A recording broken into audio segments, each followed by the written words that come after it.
নমস্কার বন্ধুরা, আমার চ্যানেলে আর একটা নতুন পর্বে আপনাদের সকলকে স্বাগত। আজকে আমি চলে এসেছি বাঙালির আর একটা হারিয়ে যাওয়া পিঠা রেসিপি নিয়ে। চন্দনকাঠ পিঠা ভীষণই সুস্বাদু একটা পিঠা। তবে আপনারা দেখে হয়তো ভাবতেই পারেন এটা কোনো মিষ্টি বা সন্দেশের রেসিপি। আসলে এটা একটা পিঠারই রেসিপি, তবে এর মধ্যে কোনো রকম চন্দন কাঠের ব্যবহার হয় না। চন্দন কাঠে যেমন একটা সুন্দর গন্ধ থাকে, এই পিঠার মধ্যেও একটা সুন্দর গন্ধ হয়, যার জন্য এই রকম নামকরণ করা হয়েছে।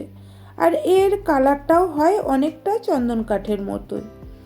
আসুন তাহলে দেখে নেওয়া যাক কিভাবে আমি এই পিঠাটা বানাচ্ছি।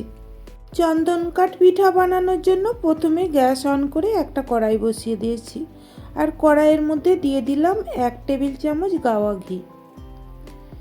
ঘি মেল্ট হয়ে গেলে কিছু কাজু কিশমিশ ভেজে নেব। আমি এখানে 2 টেবিল চামচ কাজুকে ছোট ছোট টুকরো করে কেটে নিয়েছি। কাজুটাকে 1 থেকে 2 সেকেন্ড ভেজে নেওয়ার পর দিয়ে দিলাম 1 টেবিল চামচ কিশমিশ। তবে আপনারা চাইলে কিশমিশের পরিমাণটা বাড়িয়েও দিতে পারেন। কাজু কিশমিশটাকে ভেজে নেওয়ার পর এটাকে আমি ঘি থেকে তুলে নিলাম। তারপরে ওই ঘিয়ের মধ্যে আবারও দিয়ে দিলাম 2 টেবিল চামচ গাওয়া ঘি। আমি এখানে শক্ত ঘি নিয়েছি, তাই 2 টেবিল চামচ ঘি দিলাম। আপনাদের ঘি যদি তরল হয় তাহলে 3 টেবিল চামচ দেবেন।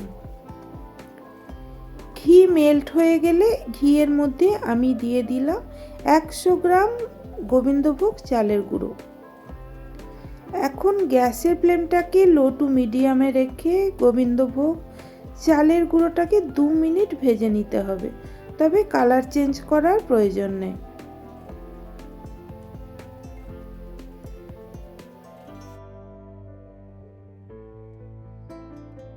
2 মিনিট ভেজে নেওয়ার পর চাল থেকে সুন্দর একটা গন্ধ বের হলে এর মধ্যে দিয়ে দিতে হবে লিকুইড দুধ।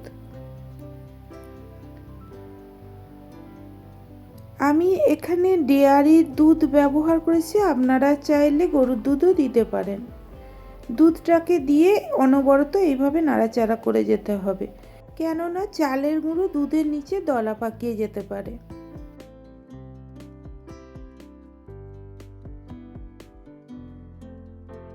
চালের গুঁড়োটা দিয়েও 2 মিনিট নাড়াচাড়া করার পরে এক পর্যায়ে দেখতে পাবেন দুধটা অনেকটাই ঘন হয়ে গেছে। তখন দুধের মধ্যে দিয়ে দিতে হবে একটা মিডিয়াম সাইজের নারকেলের অর্ধেক মালা কোরানো নারকেল। আর নারকেলের কোড়াটাকেও ভালো করে মিশ্রণটার সাথে মিশিয়ে নিতে হবে।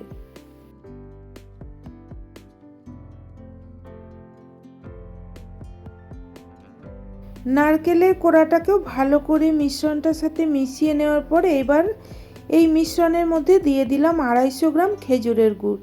আমি এখানে পাটালি গুড় নিয়েছি আর গুড়টাকে একটু টুকরো করে দিয়েছি।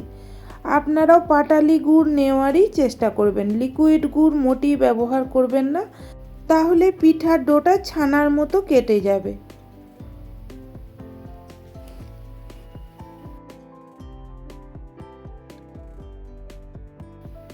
পাটালি গুড়টাকে দিয়ে 2-3 মিনিট নাড়াচাড়া করার পর দেখুন গুড়টা মেল্ট হয়ে গেছে। এইবার আমি এর মধ্যে দিয়ে দিলাম ভেজে রাখা কাজু কিশমিশ, আর এগুলোকেও আবারও এই মিশ্রণটার সঙ্গে ভালো করে মিশিয়ে নিলাম। তবে আমি এখানে বলে রাখি, আপনারা কিন্তু এর মধ্যে কাজুর টুকরো না দিয়ে কাজুর পাউডারও দিতে পারেন, সেক্ষেত্রে 2 টেবিল চামচ কাজুর পাউডার দেবেন। কাজু কিশমিশটাকে মিশিয়ে নেওয়ার পর এইবার আমি এর মধ্যে দিয়ে দিলাম 1/2 চা চামচ ছোটো এলাচের গুঁড়ো, আর ছোটো এলাচের গুঁড়োটাকেও মিশ্রণটার সাথে ভালো করে মিশিয়ে নিলাম।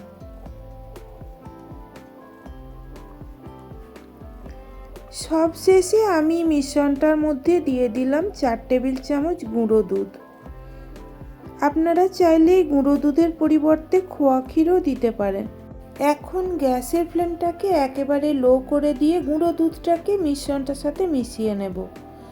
হাই ফ্লেমে মিশ্রণটার সাথে গুঁড়ো দুধ মেশাতে যাবেন না, তাহলে গুঁড়ো দুধ দলা পাকিয়ে যাবে। ভালো করে গুঁড়ো দুধটাকে মিশ্রণটার সাথে মিশিয়ে নেওয়ার পর লো টু মিডিয়াম ফ্লেমে এটাকে অনবরত নাড়াচাড়া করে যেতে হবে, যতক্ষণে না এটা টাইট হয়ে একটা ডো ফর্মে এসে যাচ্ছে।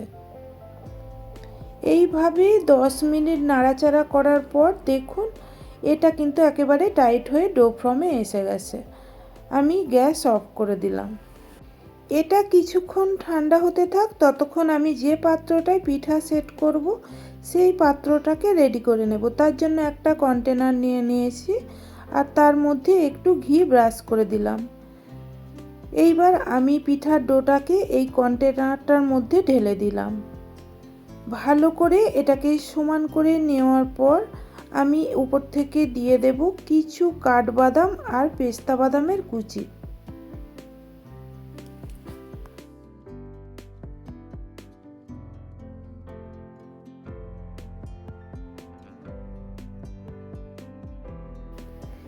একটা চামচ দিয়ে বাদামগুলোকে একটু চেপে দিলাম যাতে এগুলো খুলে না যায়।